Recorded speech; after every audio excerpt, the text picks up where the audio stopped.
रामचन्द्राय जनकराजजामनोहराय मामकाभीष्टदाय महितमङ्गलम् पुण्डरीकाक्षाय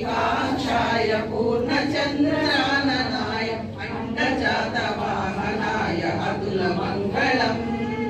रामचन्द्राय जनकराजजामनोहराय मामकाभीष्टदाय महितमङ्गलम् विमलरूपाय